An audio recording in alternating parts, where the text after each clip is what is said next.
section. Okay, thanks. And we received a copy of the minutes from our October 4th meeting. I'm looking for a motion to approve those minutes. So moved. Second. Any discussion that we need to have around that? On the United Technology report, let's see. Get to that. Can't find it here. The very last sentence should be a new construction engineering technology program. There's no art component to it. Could you say it one more time? Construction engineering technology.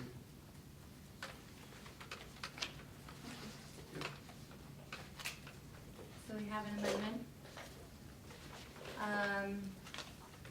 Any other discussion or changes we need to make to it? So can I ask for a vote to approve the minutes as amended, please? All those in favor? Anyone? Any abstentions? Heath? Thank you. We have no adjustments to the agenda this evening. So I'll invite anyone who would like to address the board to step forward and introduce themselves, please. Great. I don't have anything to report, so we'll move right into the personnel.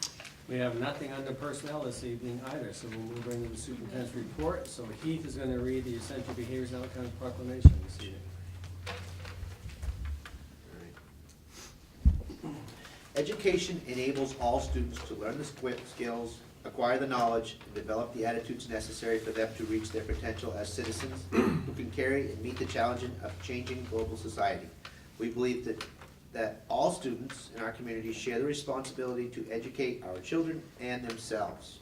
Our schools are community support systems and should welcome and encourage all members of our community to participate, and our schools have a supportive and empowering atmosphere for all students and community members. Thank you, Heath. Second item, we have with us this evening faculty member Angela Kraft from Weatherby School. She did a visit out in the Denver area in a number of schools, and she's here this evening to share her venture with us. So Angela, welcome. Well, thank you.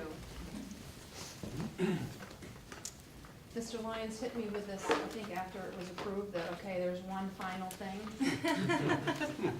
It was too late to back out at that point.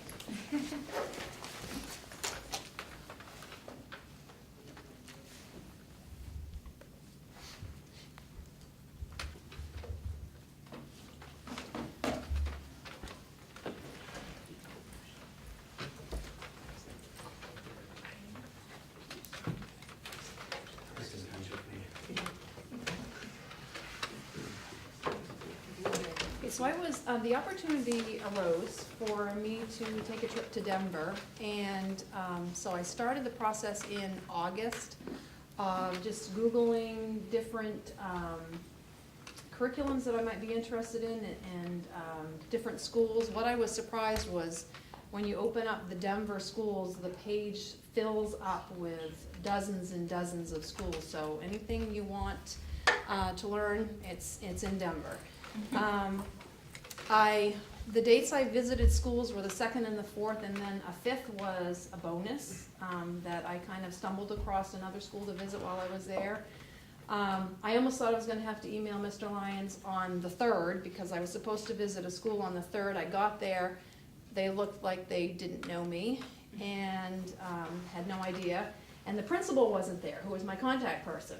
So I'm like, what am I going to do now? So they were emailing her, I emailed her, and it was, she had a family emergency, and I went the next day, so it all worked out. One of the schools that I visited was, it was called the Math and Science Leadership Academy, and what drew me to that school was it's a teacher-led school.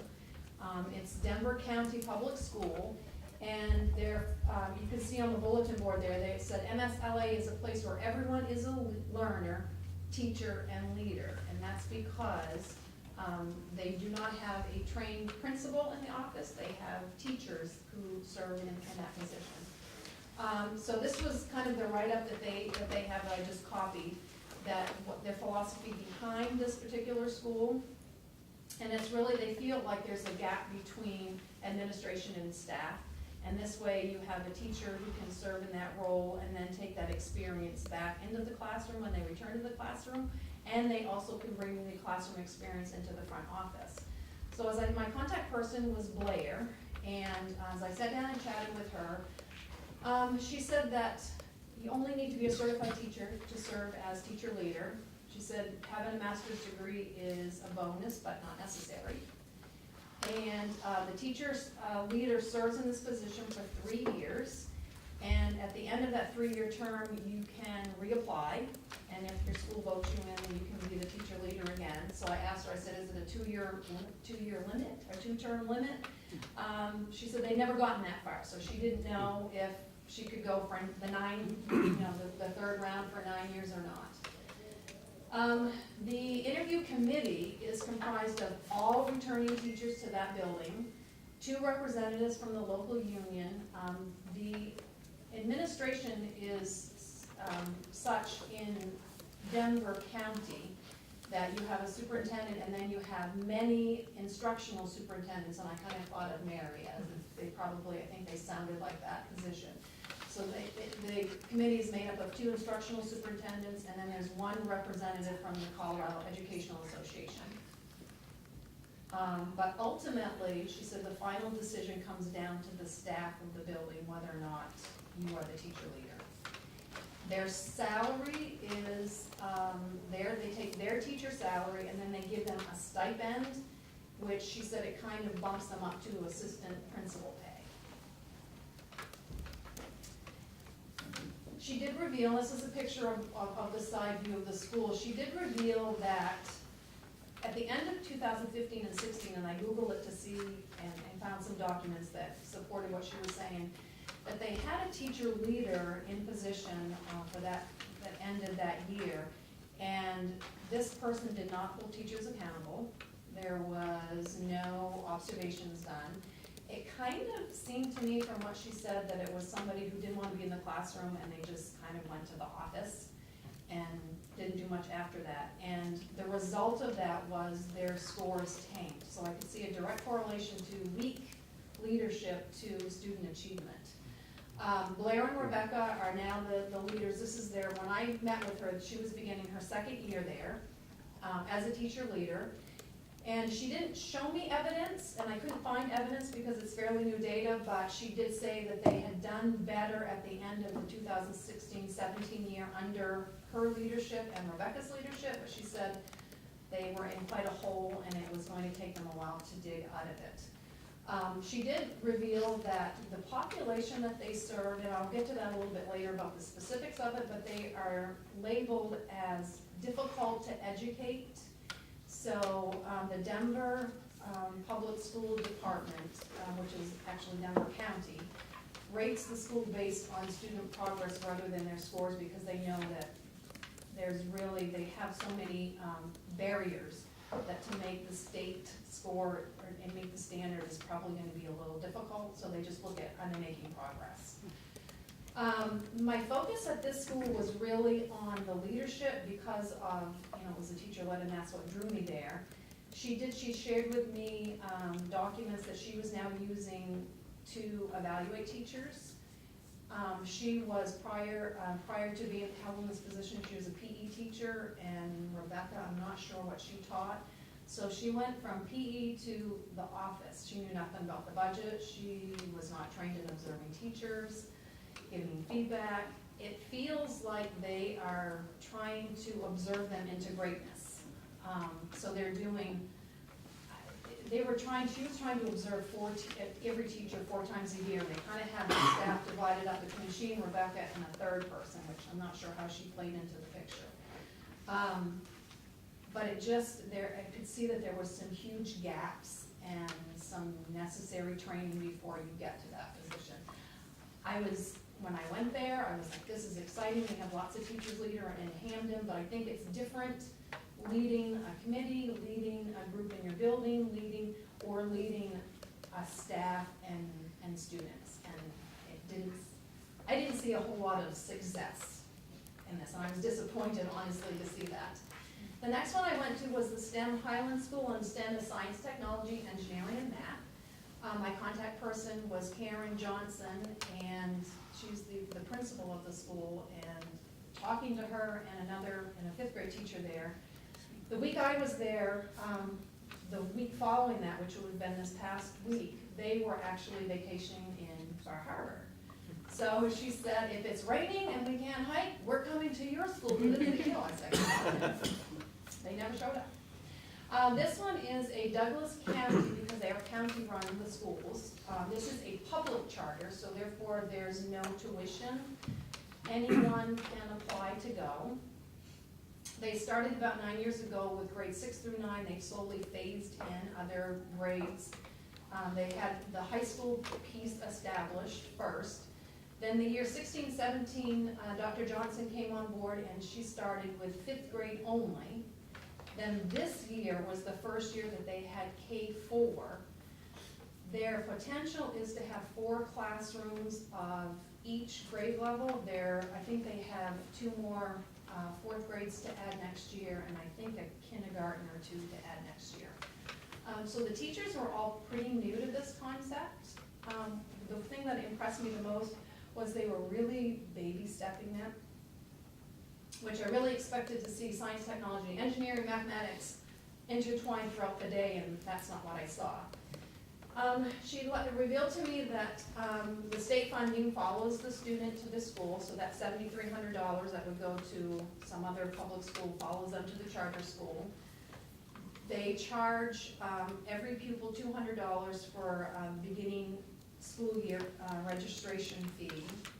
Kindergarten is not mandated to be a full day in Colorado, so it's a full day program at STEM, so those parents of kindergarten students spend about $300 a month to make up the difference, because the state is only giving them half of the $7,300.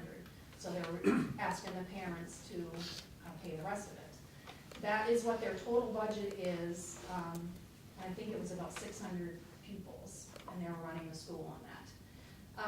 The first year, this year was lottery, so they literally drew, I said, did you literally like draw names out of a bucket? And she said, yes, we did, and whatever we got is what we took. And then the next year, for the years coming, it's gonna be a first come, first served basis, and I will show you some figures but there is a waiting list. They give a public tour every Wednesday, so I was fortunate in that we got mixed up in our schedule, because I was there on a Wednesday so I could participate in the public tour, which was fascinating to see, hear the parents. You get the nitty gritty, you get to see all of the presentation, so that was pretty fascinating. But that happens every Wednesday.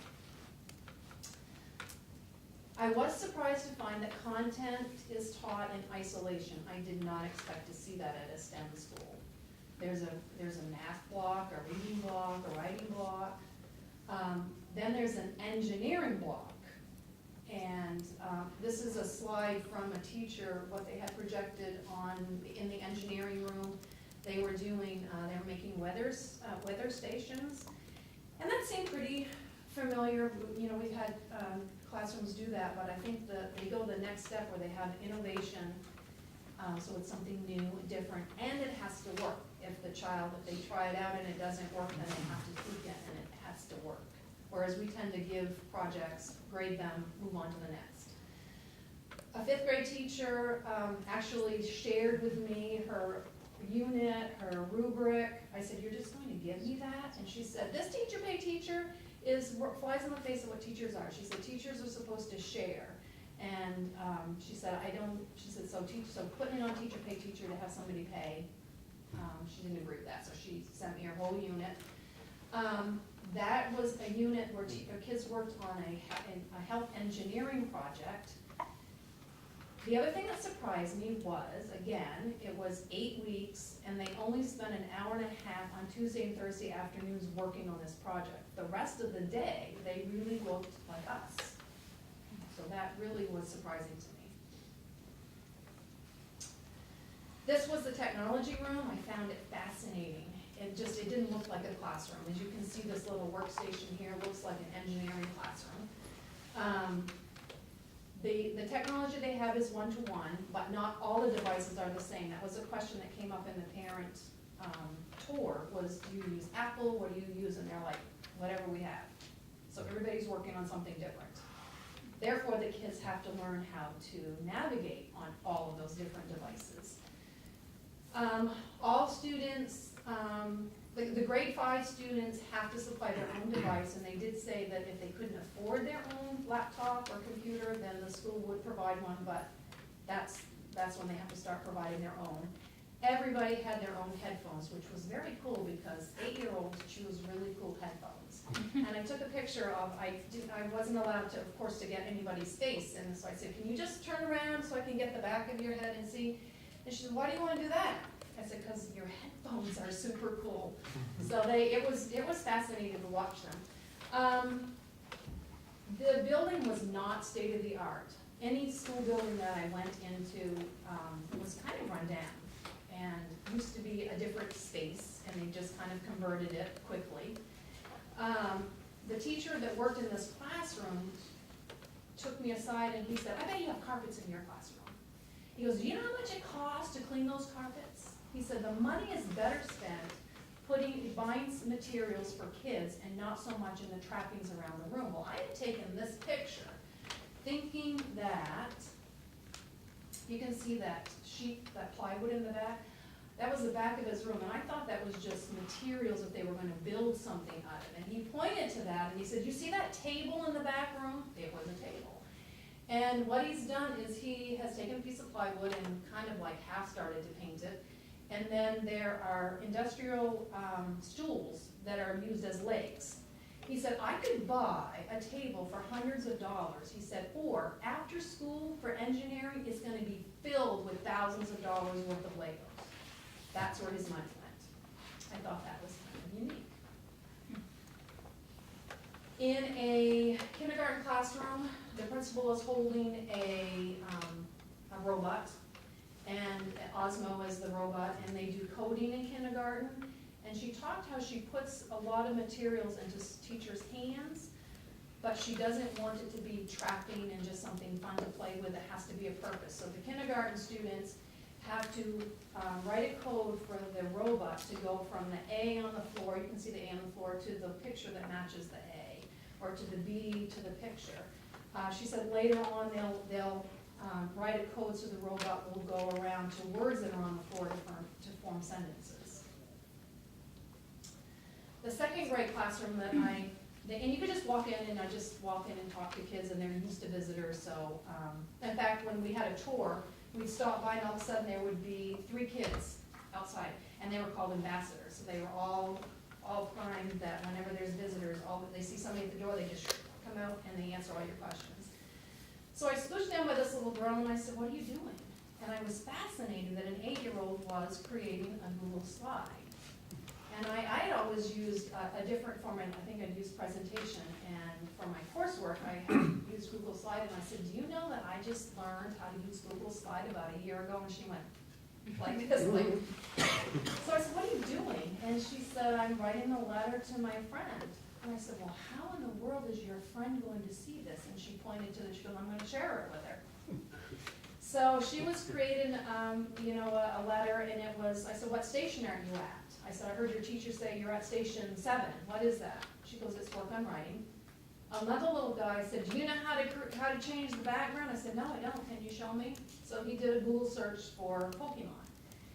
And all of a sudden this warning came up of you can't access, and he went, oh, it was the dragon. I said, oh, you're not allowed to have dragons? He goes, no, it's the dragon. So then from the floor, this little boy said, I know how to get around that. So the next thing I know, he had Pokemon with the dragon as his background. In a 5th grade classroom, they were preparing for parent-teacher conferences. I was there on Wednesday. Thursday were parent-teacher conferences. And the teacher said it's like speed dating. Your parents are going to come in and they're going to spend 10 minutes with me and 10 minutes with her and 10 minutes with, and we need to be ready. And everything that they do is presented online, is submitted online.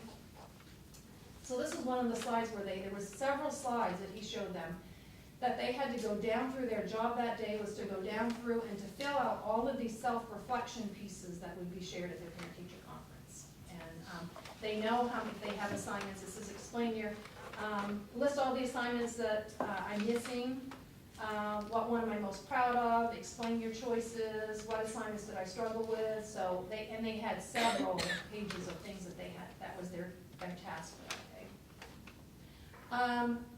Found it interesting that Dr. Johnson stated that teachers do not teach to the state test, and they are scoring above state average. But as I wandered through, I went into a 5th grade classroom, and they were all on their laptops, and I said, and I thought they were doing like, writing class, and she goes, oh no, she said, once a week for 30 minutes, we practice how to respond to a prompt for the state test. Okay. They also use a program called iReady, and they use that several times a week, and that's a diagnostic tool. And I did learn from other visits that it takes about 30 minutes, and and you'll see some class, they have different schedules for different ages. I then went to the STEAM school, and that was the one that my husband had happened to stumble across a guy and overheard a conversation, and knew from living with a teacher forever that he was talking about his wife as a teacher, and found out she worked at this school, and said, can you get me in? She got me in the next day because her sister works in the office. And to get into school there, I started emailing people in August, and it took me well into September to get into schools. So to get there the next day was a miracle. One school responded back to me and said, we would love to have you. It was a proficiency-based school. I would have loved to have gone there. They have 3 times a year that they will let you in, November being one of them, so I don't know, they might be into that. And that would cost $250 to go to. So then and I had said, I'm going to a STEM school, and so they had responded back saying, oh, we have a STEM school at Highland Parks, that's part of our system, is that where you're going? I didn't respond back because that was the school, and I didn't want them to all of a sudden say, oh, wait a minute. You can't go, it costs $250, so I just didn't respond back. So Cheryl Walkup was a grade K who got me into the STEAM school. Again, they were doing iReady assessment, the kindergarten kids. It's 30 minutes to take it. They take this once a week, and she showed me all the data that was being gained from that. Grades 1 through 5 take it every day. I said, every day? She said, yes. They start off their day with 30 minutes of iReady. Again, at the STEAM school, which is STEM only with art added into it, they again have a reading block, math block, writing block. And then they have that time set aside where they do kind of a culminating activity, and she shared with me a unit that she and the kindergarten teacher had done last year. At this school, kindergarten does only attend a half day. And again, I was there for a public tour. They do tours twice a month, and I happened to be there for the tour. Again, they had an engineering room where they were doing coding. They had music. It looked very similar to here, except for that piece again. They innovated, and it has to work, or they have to tweak it. So I thought, well, how are they all alike? How are they all different? So the teacher-led school is a Denver County public, whereas STEM and STEAM are both Douglas County publics, or public charters rather. So no tuition for any of them. However, in the teacher-led school, it is 98% free and reduced lunch. 98% are children of color, and 89% are English language learners. The STEM school, they're all English speaking, they're middle to upper middle, and the same for STEAM. So they're all free, and they're all choice. But you can see the difference of the demographics. At the teacher-led, it's the teacher-to-student ratio depends on the number of Spanish-speaking students they have versus English, because they have it set up that if you are Spanish in kindergarten, then you go to a Spanish kindergarten room with a Spanish teacher. If you are English-speaking, then you go to the English-speaking kindergarten with an English-speaking teacher. If you have 25 Spanish-speaking children and 12 English, then that's the ratio to teacher. So again, you have a language barrier and you have a much higher teacher to ratio, student ratio. And I saw that, again, they had like, they had learning targets posted. And as you look down through the board in the Spanish room, there are things in Spanish until you come to this block where it's written in English. And she said everywhere it's written in English, that's the section of the day that will be taught in English.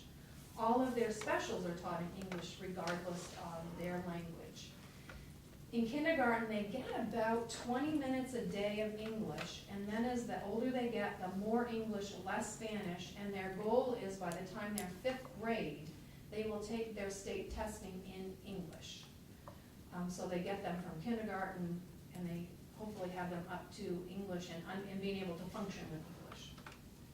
You go to STEM, and it's 25 to 1. The 5th grade is 30 to 1. So you notice that, and then the STEAM, it's also about 25 to 1. But there's a paraprofessional in every classroom, in the teacher-led, in the STEM. The STEAM classroom had paraprofessional in kindergarten, and then the other grades share a paraprofessional.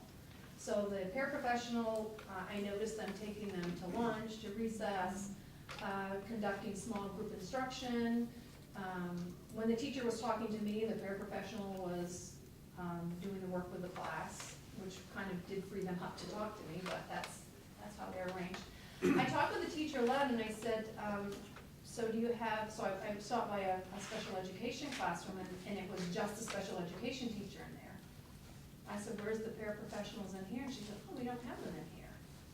And I said, oh, well, in Maine, we tend to have our paraprofessionals in special ed and not in the regular ed. And she went, oh, I never thought about doing it that way. So they have no support with the special education teacher. In the teacher-led, they all do Lucy Calkins reading and writing. That surprised me.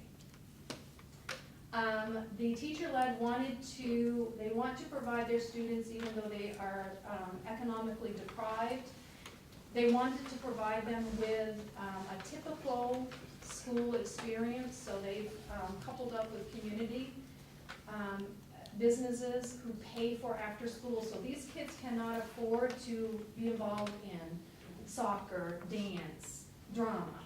So they provide all that after school along with snacks. They even give them $7, everybody gets $7 a month to spend in the book order. And she said this year was the first year they had done that, and she said you should have seen their faces last week when we handed out the books to everybody. They were like it was Christmas.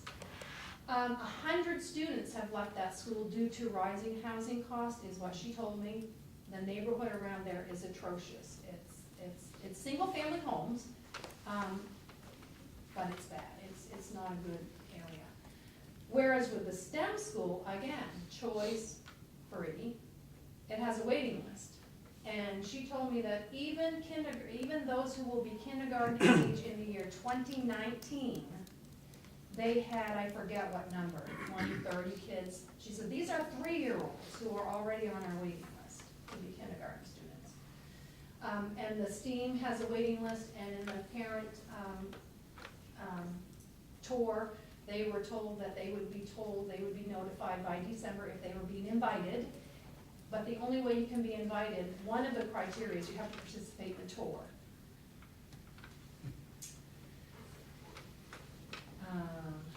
And then with the teacher-led, of course, there's no limit to enrollment. If you live there, you can go there. Whereas at the STEM, it's 4 classes of each grade level, and then we're full. And then the STEAM, it's 2 classes of each grade level, and then we're full. How is it affected by budget? What I saw with the teacher-led, which seemed to be, I got lost. I'm behind the building. I can't get in. I'm at a door. There's adults in there saying, "Go, it's the wrong door." Where's the right door? So I'm literally walking kind of around the block to get around the school to get in through the front building. The signage is still whatever used to be there. You don't even know that it's a math and science leadership academy. She said they're trying to, they're putting together a grant to get signage for their school. The STEM, I noticed with the STEM and the STEAM that the parents have to transport, and I heard that they had petitioned Denver, the DOE and Colorado DOE, and they were turned down. So parents have to transport.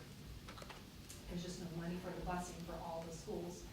And then there's the random supply of computers in fifth grade having their own. And then parents must volunteer 30 hours a year if you go to STEM. And that one is, the STEAM is 20 hours a year.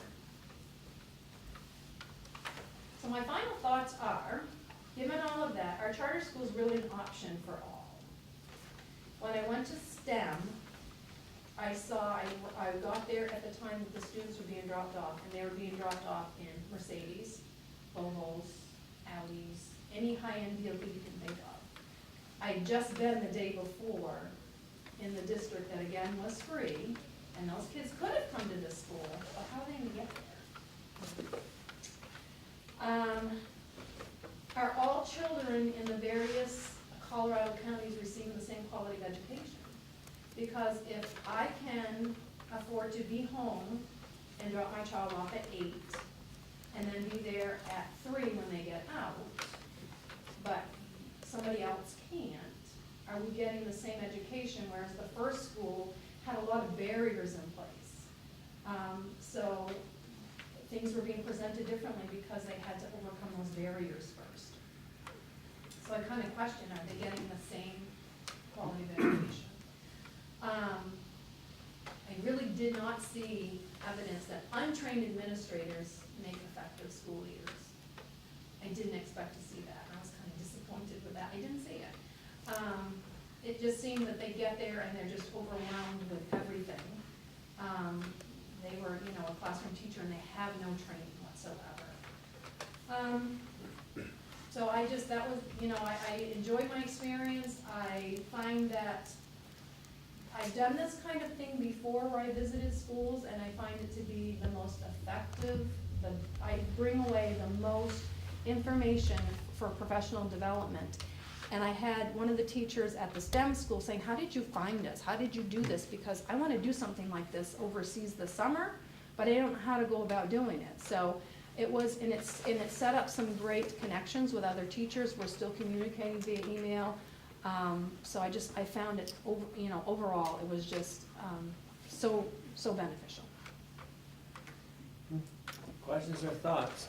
Board members for Angela. The iReady assessment something that is the state offers in Colorado, or do you know what's that about? I don't believe it's state because I didn't hear about it at the teacher-led school, which is also Colorado. Yeah. And they're all supposedly public. I did look into iReady, and it was, I could see that it was math and reading, diagnostics, but I don't think it was state. I didn't see any indication of that. Anyone else? Did you get any sense of their administrative structure? I mean, if it's by county and you look at the Denver County schools and there's a ton of schools. Yep. Were they a single superintendent and a couple of assistants and then building principals, or how did, do you know how that broke out? Yeah, it was a superintendent and then lots of curriculum superintendents, they called them.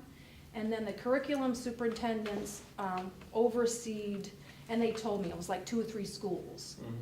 Mhm. So they had a group of schools, but there were, here's the superintendent, and then there was a large layer of curriculum superintendents. And then did most schools, other than the Learning Academy, then have a building principal? Yes, they had a building principal, and even the Learning, at the Learning Academy, they had a curriculum superintendent who evaluated them, because I said, and they're treated just like a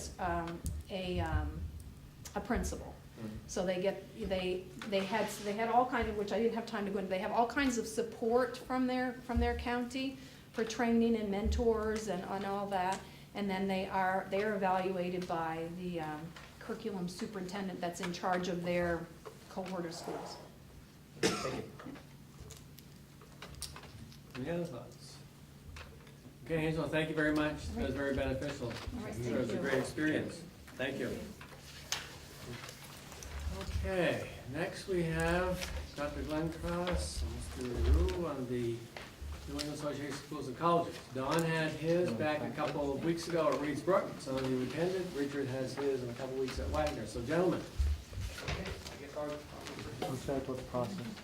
What's that? I think you're excited about what you're going through right now. Okay, you're right. Yes, I'll give you Dawn had already finished their visitation. And I wanted to, I'll be very brief, but I wanted to give you a very quick overview of what the visitation looks like. I sent out an email to all board members about a week ago, extending an invitation. So I'm just gonna give you a formal invite here. And I wanted to talk about the need to be brutally honest with yourself. And I think that applies, I think it was Jim Collins that said, brutally honest with yourself. And the NEAS format provided an opportunity to do that, to look yourself in the face and recognize your own reality as a school. And so it's really set up so that you have 7 standards that you evaluate yourself on. And I say that you evaluate yourself on. What I mean is our schools, both of them, had the opportunity to evaluate ourselves as a school based on these 7 criteria. And at Wagner, we identified assessment, culture and leadership, and student services and supports as 3 out of the 7 areas that we would like to focus our school improvement efforts on. And back to the concept of being brutally honest with yourself. If you're brutally honest with yourself and you recognize your own reality, you're going to identify strengths and weaknesses. And I think in the 3rd paragraph on this side of the page, it looks at questions.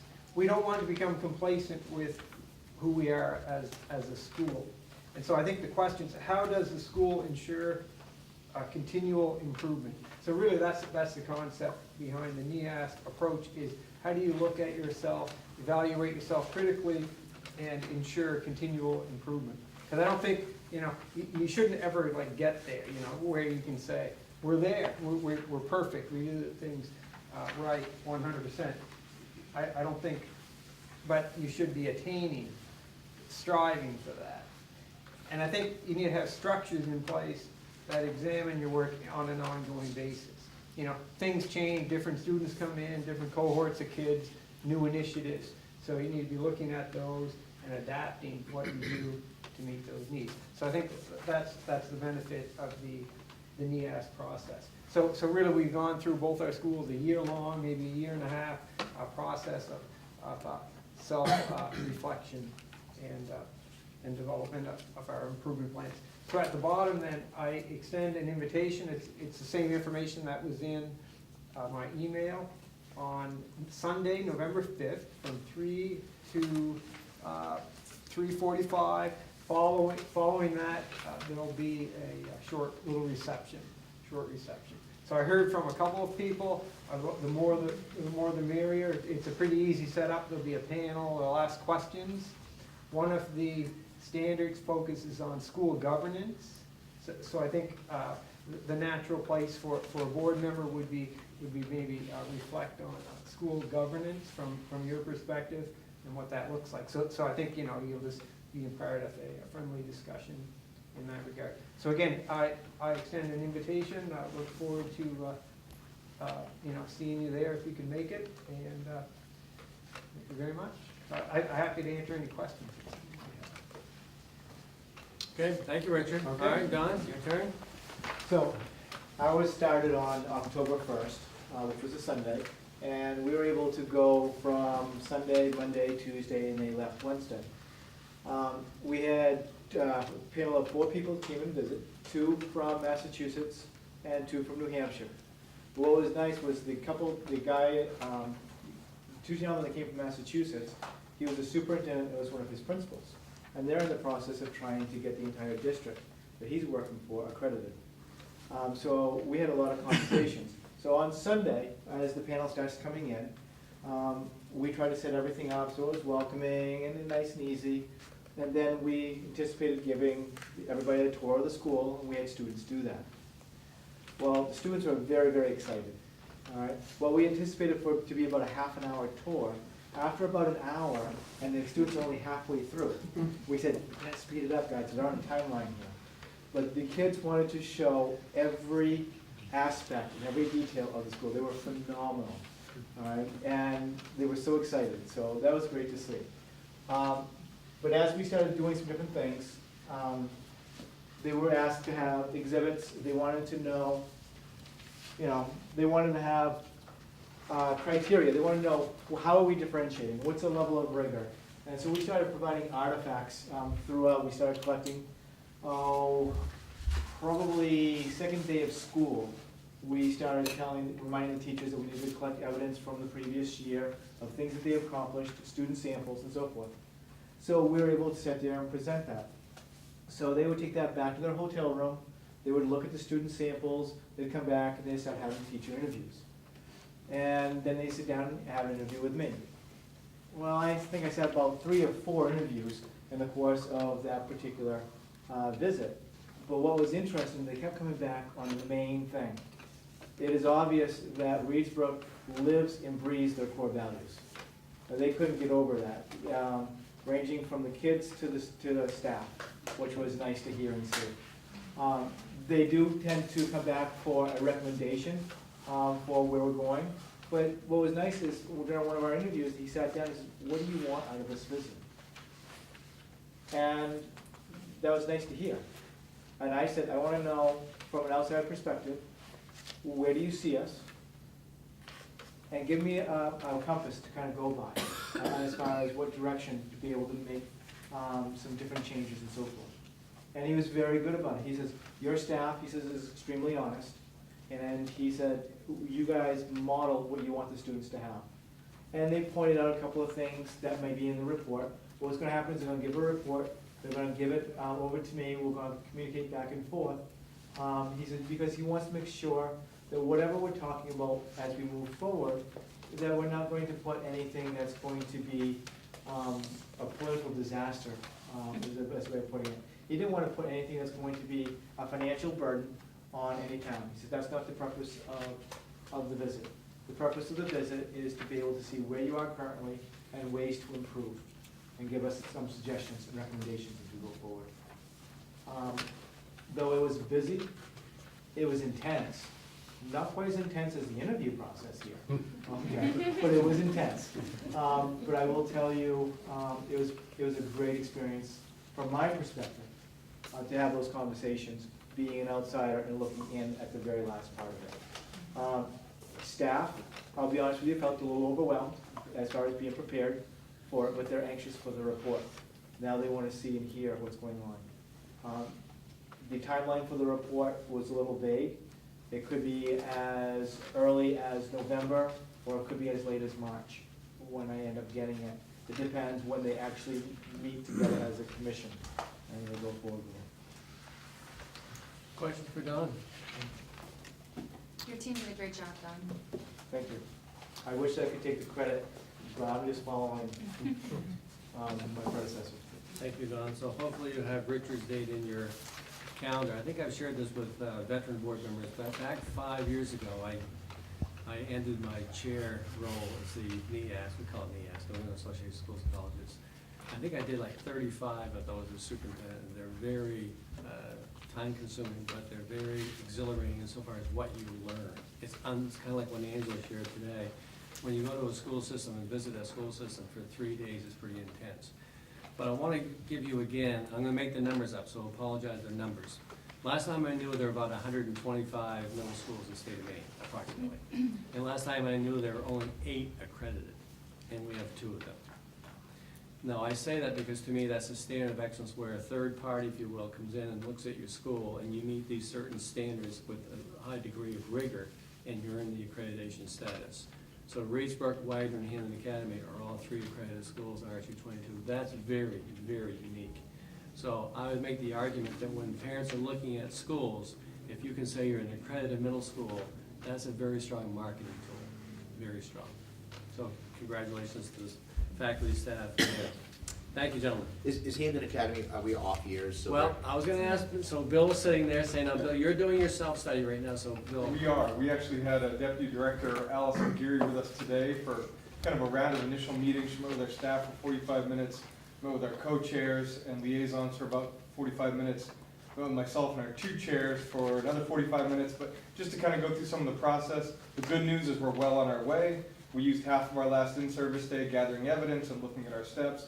We already have our teams together looking at, I mean, we'll have a little bit of a different setup. Our visit will be March 10th to 13th, 2019. But we'll expect 16 people to come into our building for the course of 4 days and really take a strong look at what we're doing. So we're excited.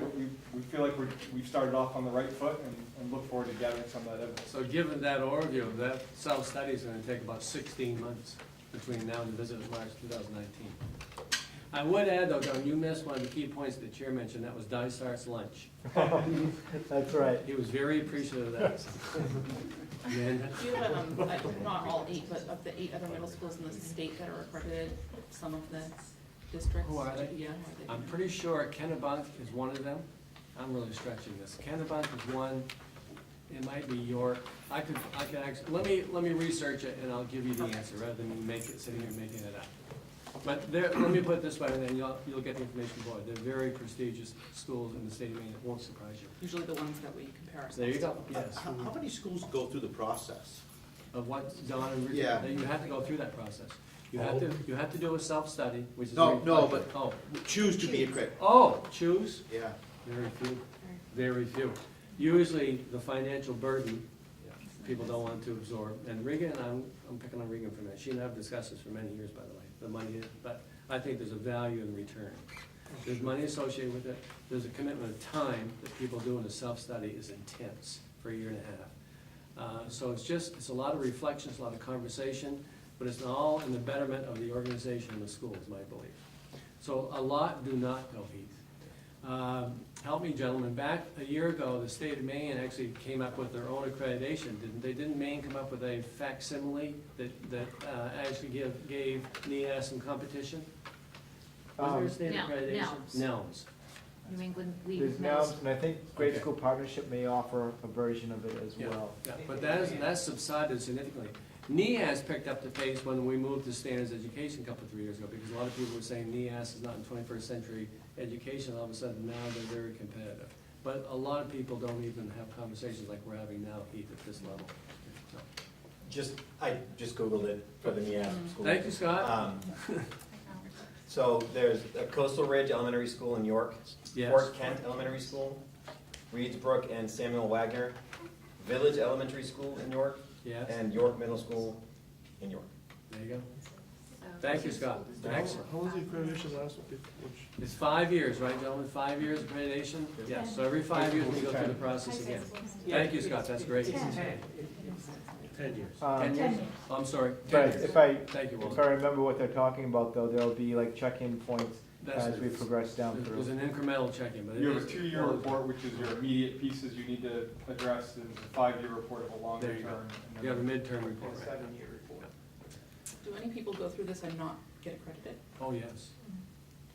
Well, I want to be very careful how I say this. Not, when I was involved in it, we had some schools that did not meet the standards. If you don't meet the standards, you do not get accredited. But the benefit to the school system would still be there because you get all the feedback. That's right, that's I mean, right. even though you don't get the Yeah, accreditation. you don't have it on your letterhead and things like that. Right, But you're right, you still do, get the benefit. there's some secondary feedback, secondary positive things. And I think often what they do as an intern step before you're not reaccredited would be, they're gonna give you conditions. So then they might Right. give you a year to, if you meet those conditions, then you would be reaccredited. I'm glad you asked, now my memory's coming back. In 2005 or 6, Hampden Academy was put on probation. For what reason? Our building. And don't you know, we use the accreditation probation to leverage our application for the state, even though we still came in number 17 in the final checking order. But your building's a part of it. I mean, Angela mentioned some of the buildings she went into. If your building's not state-of-the-art or properly insofar as environment and equipment and so on, you won't pass that standard, you won't meet that standard. So it can be to our advantage, as Don summarized. We're looking forward to some of the reports that are going to then challenge us to continue to strive toward that excellence. Jane, you're thinking. Yeah, you want- I'm just thinking about, Yes. what's the expense of it? And you said there was an expense, do you have just a rough idea? Is it by school? Yeah, So- it is. so it's- You so have to we've pay, had you have to three pay for the expenses for it? visit, you have to pay for the membership. There's an annual membership Yeah. due that you need to pay, and then we have a visit fee. Yeah. It's inclusive of making sure that the team is taken care of, also paying for the NEASC Association time to go back and write the report, and then give you the feedback and the monitoring over the cycle. And I think the annual dues for the middle schools, I can't speak for the high school, $1,400 Yeah. annual dues, something Yeah, like that- that, yeah. for each middle school. So that's reasonable. For the- The other thing they did that I learned this year, back when I chaired the visiting committees, we used to have like 14 or 15 people on the committee.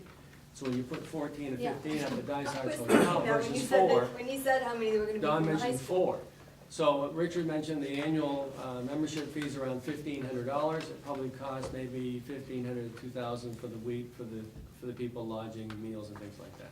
So, yeah, so when we're budgeting for Hampden Academy, it's gonna be That's right. 3 times more Really expensive. important, because what'll happen is, I don't know, so 10 years ago when we did ours, it was, at HA, it was roughly 20 to 24 grand we spent Yeah, on oh, the yeah. actual visit $1,000 here. to do But I think what happened there is NEAS received a lot of negative feedback with respect to the cost, and then they downsized their visiting committee from the 14 or 15 that I used to now 4 people. But he said there's gonna be. It's at the high high school, high it'll be school. 16 Well, high school, people. yeah, High school. high school, yeah. Can we do host families? I'm willing to. That's a good idea. $24,000, that's a lot of money. It is a lot of money. Yes, a yeah. lot And at It the high is a lot of school, money. the high school level, I can't speak for what it is off the top of my head here, but my previous district is about $2,500 a year for the yearly fees, dues, Well, you'll see $2,500 that for for the annual fees. Annual. annual fees, and it's 1,400 from, Approximately, yeah. Paying But about it's based on $3,000 more. population, so I'm sure it's. based on population, And okay. it starts at middle schools, you can't do, it's not grade school. Yes, you can have elementary school accreditation. They're now approaching, they're proposing the new idea of doing district-wide accreditation, because they are they're experiencing pushback too, Oh. people wanting to belong. Sure. And so we budgeted about 10,000 this year to do both middle schools. We'll see how that turns out in the end after the visit at Wagner. But the other thing I would say to you is, in your preparation for accreditation, you also are tied to that activity. So one thing that teachers do speak about is, when we roll out new initiatives to teachers in a year prior to your NEASC visit, it's very hard to find the in-service time to do both. Sure. And then once you get the recommendation report back, you do have to make a decision, board included, around where are we going to make the priority? Is it going to be following the initiatives that we've had set for our district and in our strategic plan, or are we going to start looking over here if there's something outside of that? Mhm. So I think there are other impacts that we need to consider around it too. Scott? What's the concrete value of an accreditation? I mean, we just talked about $35,000 over the span of 2 years. And although accreditation, there's certainly Mhm. stature Yeah. benefit to it. I'd say the. If we're not spending that $35,000 on students. When you take a look at the standards, if you envision the 7 standards, and the standards have indicators underneath those, and an entity affirms that you're meeting that standard, to me, that's a value added by acknowledging that there's a standard of excellence there, versus an internal analysis. So it's not necessarily just because you have on Hampden Academy accredited through NEAS, certainly that's good, but I think the internal workings, that people can have a good barometer and a good judgment that we have a very quality program in leadership, curriculum, community relations, and so on. And if I can, I'd like to speak to that. Having gone through the NEAS process the last 2 years, I don't think there's a better way to get an internal look at what you do as a school, and also having all the staff, because they're divided up amongst all the teams, to get a better look at a school. It's probably the best professional development you can do, and most customizable to what you're putting out as a product at that point, and how you're interacting with students, because all the standards mean something directly. So I wasn't a believer until I went through the process the last 2 years, and the ability to have that internal reflection and guide moving forward is pretty beneficial. My last year on You the, couldn't do that without having this? I think there's too many other things that you would find yourself trying to do. That I think this is a good. No, but I mean, I'm just, if it is so valuable, I've never done it, so I don't know. But if it is that valuable, wouldn't that be something you'd be wanting to strive to do regardless? It wouldn't have to be just to achieve this? I think, I just want to speak to that for a second. I think it provides a framework, a framework for analysis, that you can really get down into the weeds about how your school operates underneath all these different categories. And so it forces a staff to really self-reflect based on this specific criteria. And then from that, you can develop a plan. I had the benefit of going through the process at a high school that I formerly was employed in, and as a middle school process. So the two processes are slightly different, focusing on like the nature of the high school or the nature of the middle school. But it really helps you to self-analyze, to be brutally honest, like with yourself, and so I think that's the value of the process. Continual improvement, really, one year when I was on the Acadia Hospital Trustees Board, they have accreditation at hospitals.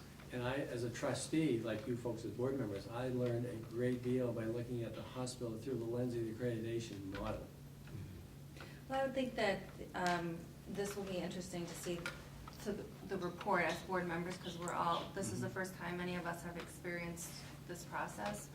And I think it will hopefully support the value, but also I would like to say, or I'd like to think that the board would consider some of our decision-making based on that report and what the faculty and the admin are saying they want to focus on based on report findings. Because they've dedicated a lot of time and energy into that, and for us to not add value to that by informing our decisions, I think is a disservice to those who are doing that, because I know it's a commitment of time. Or even to ourselves, because we Right. chose to invest that. Yeah, for that money. I think, in my opinion, having been involved with this now for a number of years, absent this would be a very significant void.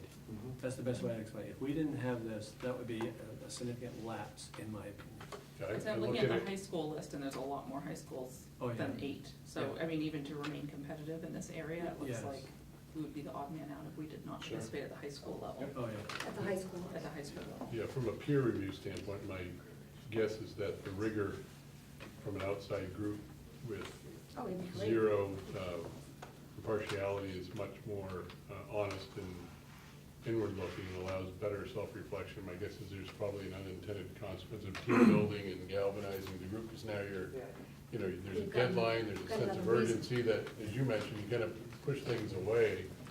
I look at it as an investment. We're a $30 million a year organization. To spend $20,000 to make an inward reflection that is solid, that is relatively benchmarked against other That's a good point. institutions, is probably money well spent if it helps us bring everything else up. We heard from Angela this theme. Remember, the name of this organization is New England Association of Schools and Colleges. When they visit Hampden Academy, you're gonna have teachers from every New England state. So you get different flavor. We don't do it the Maine way only. Angela, I was gonna ask you a question. Did they ask you, coming from Maine, that we had one-to-one technology 20 years ago? Did that ever come up? No. That would have been an interesting conversation. Right.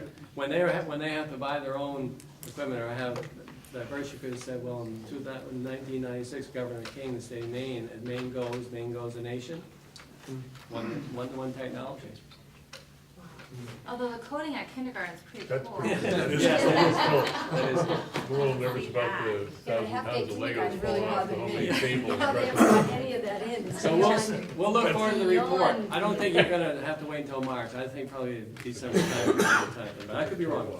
Okay, you have, and hopefully you're enjoying the new initiative that we started this year with your monthly principal reports. Hopefully they're informative, and you glean a lot of information and all the well-doings that are going on in our schools as well. And just to, Yes. I brought that mask in, just to kind of go along with the board report. That was what the artist actually made in front of the kids out of a chunk of wood during the course of the day. Great, thank you. I love those reports. They're on your side. I do too. Oh, yeah? Really, Yeah. really like them. You get the lucky seat. Karen asked, we don't, do you post your reports online, folks, your principal reports you don't, do you? You don't put them, do you put them on your webpage? No? They're great reports. Yep. Or like or are they part of the, I didn't look, Incredible. maybe they're part of the Facebook post, he's not paying attention because he's Scott, got the mask. do you put the building principal monthly report on the community relations Facebook page, on the Facebook page? On the district. District, thank you, district Facebook page? So these reports are all in the public folder. Yes, So the public folder is on the Facebook page, okay. but these are not pulled out and especially. Can we do that? Maybe it would be. Can we do Sure. that, pull them out? Make it more visible? Oh, yeah? I think they're fantastic. It might draw a little bit more interest from parents of the Yeah. specific Mhm. schools that you're featuring, so. Good. Well, there may be value in, because the district page does district level. Mhm. There may be value in having each, if this report is being put together on a monthly basis, Mhm, each school has their own individual mhm, Facebook page. mhm. They can be put out that way as well. There's no Yeah. problem with putting it Okay. on the district page. All right, okay, I'll follow up on that, good. Thank you. Okay, that takes us to Regan. Okay, first thing is you did receive budget by warrant article summary today. And does everyone have one? Hard copy, I have one, I saw it, I read it. As will happen every second meeting of the month, you'll receive this document so that you can review the summary totals. And we will be having this report typically for our larger screen. Tonight, we've had a challenge with getting the download from the ADS program, and we will have that for next month. But there are hard copies if audience members would like them. As you can see, we are moving right along in our first quarter. We have Article 10, which if you notice, that's debt service, and it's considerably spent down, and that makes sense because you have debt service payments that are made in full, basically, at one point in the year, and then the remainder will be paid out in the spring. You'll also see that in Article 11, the entire amount remains, and that is because that is entirely a food service dedicated portion to the budget, and we have not had a call for any of that funding yet. I'm sure that will come in the second quarter. Any other questions about particular articles?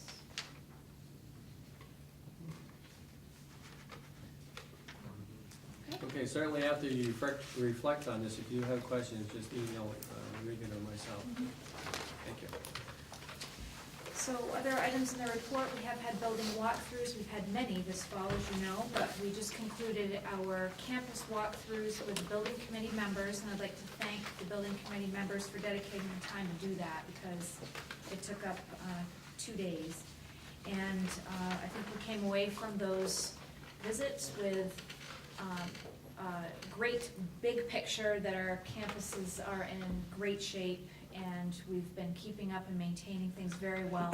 But we also have a laundry list that we'll need to prioritize of projects, both larger and small, that will need to be on a capital improvement plan. So we'll be taking care of that during our working meetings as the building committee meets. We also had an insurance risk assessment visit, and that was conducted through Liberty Mutual, and we visited the Hampden campus areas and did include our turf in that visit because we are talking about the turf in our athletic committee meetings and replacement. And we should be having another visit coming up in November, and we'll have a report in the winter that will give us information about things we might need to be considering. I'd like to bring to your attention that the building committee has heard about this, and I'm bringing it to you that the Reedsbrook Middle School athletic boosters would like to go forward with a project. And tonight, I'm here to say that I'm hopeful that you would support this movement of taking down the snack shack that's up on the Reedsbrook Hill by the Reedsbrook soccer field and replacing it with a 12-by-16 building. If you have been familiar with it, the current building has a tower on it, and that will be taken down. They're interested in not only having a snack shack with electricity going to it, but also having a small equipment room so that we can be storing some of the items out on the fields. Boosters has taken a great forward step in wanting to do this, and they've contacted the town office about permitting, and at first glance, we're under the impression that we will need to seek permit approval just to replace the building and not have to go through an entire project application for a new building. So we'll be moving forward with that with your blessing. And then I wanted to let you know that I have been approached to become a representative on a project impact board. This will be a board that will meet quarterly, and it's a statewide board that is looking into how education is provided for those students who are encountering the juvenile correction system or coming back into education from the corrections service. So I'm happy to represent RSU22 on that board, and also hopefully bring back some interesting ideas for our district about students who are facing adversity in their education and access because of difficulties. That would be it. Okay, Lucas, sir. Nothing for this evening other than the fact that we've been working on the actual submission form itself in terms of the electronic discussion that we were having between the students and the board. Other than that, I have to figure out the best way to directly contact the students, which I predict right now to be email, since they do have school emails that they check regularly, and that would probably be the most efficient way to do it. Thank you, Lucas. As I mentioned, Dakota's out on a family emergency. He does intend to be with us next time. So, thank you. Great. And do we have any questions of board members? Excuse me. I want to know how, as a school board, we could go about proposing to city council that they consider observing, having a town ordinance where they observe Halloween on the last Saturday of October as opposed to a floating holiday. Since they proposed to us that we don't spend too much money, we don't do this, we don't do that, maybe we could, in a sense of camaraderie, ask them in regards to this kids' education, not have Halloween on a school night, and it would take a lot of stress off the parents, the teachers, and, well, everybody, but that's just me. And the day that follows with all the sugar. So I didn't know if we as a school board can make a recommendation, or if I should just do it as a citizen. Threw it out there, I don't know. Well, it's an interesting concept, and knowing where you are located, I can see why you might have thought this. Yeah. To the board. You just put a gate up on that street. Toll booth. The They'll train cancel admission. Halloween if you do that. We'll go towards the turf. That's right, there we go. Um, I just wanted it to be in the notes, it doesn't really have to go gain any traction, but Yeah. I know school, not school districts, but towns are doing that. They're just saying, hey, we're gonna observe Halloween. The thing is, it would take a community-wide effort, because if I just show up and have candy on Saturday, nobody's gonna come. I'm gonna show up on Tuesday and make my house. Right. Yeah. That's true. That's a good idea. Communities are doing that. I'd be interested Yeah. to kind of hear more about what other communities and any roles maybe school boards have taken to help with I it. doubt a school board, I just, I mean, it seems it's kind my of, pulpit, so I figured I'd stand Yeah, up I on my know. It's your soapbox and throw it holiday. out there. No, I mean, the school board is my way to get my voice out to the community. Well, he's not delugatories on the video, on the YouTube, see? In the minutes? Yeah. got you mic'd? Oh, yeah, we got a mic now. Yeah. All right, thanks, Mike. Wally, you had Tomorrow morning, I'm gonna go to Smith and Wagner to tour. Just wanted to put it out again if anyone wants to join me. I'm gonna start at 9 o'clock at Smith. And to state the obvious, I really encourage you to do that if you haven't been to the schools other than the town that you live in. So if you can etch out a couple, 3 hours someday to go visit those schools, it'll be well worth it for you. Just contact the building principal. any other questions? Any update at all? I forget, it might have been last board meeting that you presented on that CDS, Child Development Services being pushed. Any updates on that? No update. Actually, Regan and I, and believe it or not, Emil stopped in for a minute today and wanted to know how things were going. And we actually talked about the CDS, and I gave him my opinion as far as my vision for that. At the last Pequot Superintendent's meeting, which was a couple of weeks ago, Dr. Hassan, our commissioner, was there, and I asked him a very pointed question. In the second year of the biennium, we have 113 million earmarked for general purpose aid.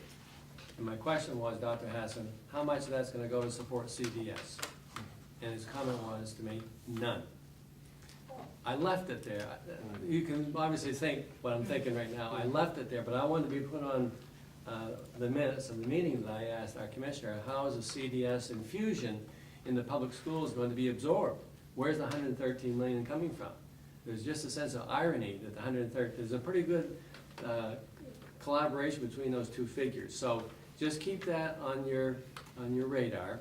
And when we have legislators, that Niall's done a nice job over the last couple of years having our legislators come to our meetings. And now that we have Senator Thibodeau running for the governor position, we'll know more about that. So I don't know much about it, but the conversation's happening, John, but I'm worried about it. Sure. My worry, and I'll get off my soapbox tonight, my biggest worry tonight is we don't know what the new school funding formula looks like. No one has any inclination whatsoever, including the chair of the State Board of Education, Martha Harris, who I've talked to the last couple of weeks. So I have alerted her that please keep us informed, and that's all I know right now. When we know more information, we'll make sure that we feed it to you folks. It's a big issue. Any other questions? All right, we'll move into committee reports. Finance committee, do you have any? No. Budget committee, no. Athletic. Yep, we met this evening. We had 3 items on the agenda. First item was signage, our signage campaign. We just reviewed a few of the things that we talked about in previous meetings as far as what we were looking at for signage. We talked about different ways of getting the word out there. We're going to form a committee with some of the members that are already on the athletic committee. Karen and I have both volunteered to be on that committee. We may reach out to some community members to invite them in. And of course, anybody that's board members is invited if that's, they so wish. We just talked about a few, the committee will dig into that a little bit more, but we talked about ways to get the word out as far as maybe reaching out to the Hampden Business Association and getting some, a list of businesses in our district, Hampden and mostly. And then we talked about turf replacement.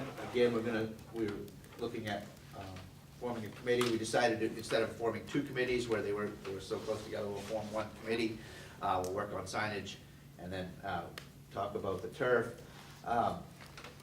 We're looking, at different options as far as ways to finance the turf.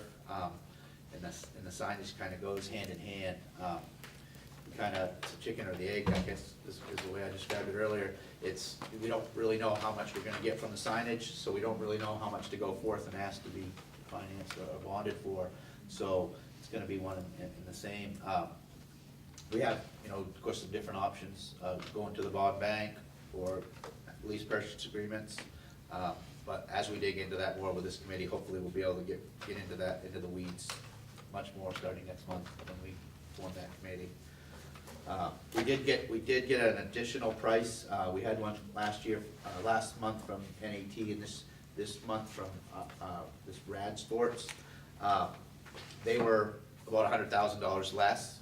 So we were talking $750 with the last price, $650 now. So we're looking, we can average out. We could probably do this for around $700,000.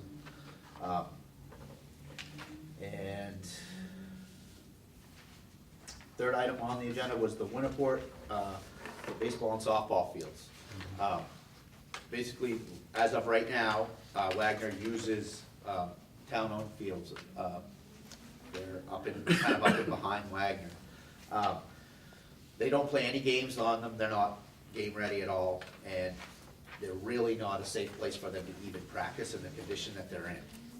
So we talked about, we actually had a quote from Hodgson for going down there and getting them at least practice ready. But as we talked a little bit more about that, we decided that we wanted to talk to the Winniport town manager. We were concerned a little bit about maintenance. So if we were to bring it up to reasonable level now, would anybody maintain it later? So we're gonna have a discussion with Phil Petula, and see where we're at as far as that goes, because it would be good both ways. Was Greg DeSilva involved in the conversation? He's the one. That He was in some point, you had talked to him, or, Principal Glenn Cross has spoken to him in the past, and I can speak to that. So one of the, I mean, we've had numerous conversations over the past couple of years, and so what really drove the decision for him to gather these quotes from auctions about field replacements was one of the last conversations we've had. I suggested to him that maybe he put something together, and then we could bring that to, to the athletic committee level and see where that goes. I will say that they did some work down there on the fencing and brought those up to, respectable condition. Mr. Lauer and I were down there the other day, and so those types of things, large rocks and things like that were removed from the field, and the fencing was brought up to grade. But there's a lot of work that remains on the actual field itself. You've probably been down there, and that's what the quotes focus on. and it's my feeling that we need to do something. Those kids are down there, their students need to have a comparable baseball field, softball field to play on. So, but, something needs to be done. We just need to have that conversation before we go forth. And I really think they need to at least have a safe place to practice, and then go forth from there. What was the quote that Hodgkins gave? I was just under 9,000. For a But- total rehaul game ready. Total That's rehaul game game ready. We could do some practice stuff for like 3,500, was it, something like that? So that's probably to screen out the rocks and, because they didn't just appear, they've been in the soil for Yeah. ever. But to me, It wouldn't surprise me if some appeared. to really keep They threw them out there. To keep Well, a they toughen field them up for the, yeah. practice ready day in, day out, you have to have some maintenance there. So, I mean, without maintenance, you can make it look beautiful today, and 3 rainstorms and, 5 games of kids standing on shortstop in the same spot. Right. I mean, Yeah, just- no, for Farm League, and Little League, we've dragged the fields, every now and then, and Sure. but we get somebody with a tractor who agrees to come up and do it, and it's all volunteer, and it's good for the season, and then by the next year, nobody's maintaining it, so the grass grows back. So it's really important that we have maintenance as part of this if we're gonna invest money into it. Right.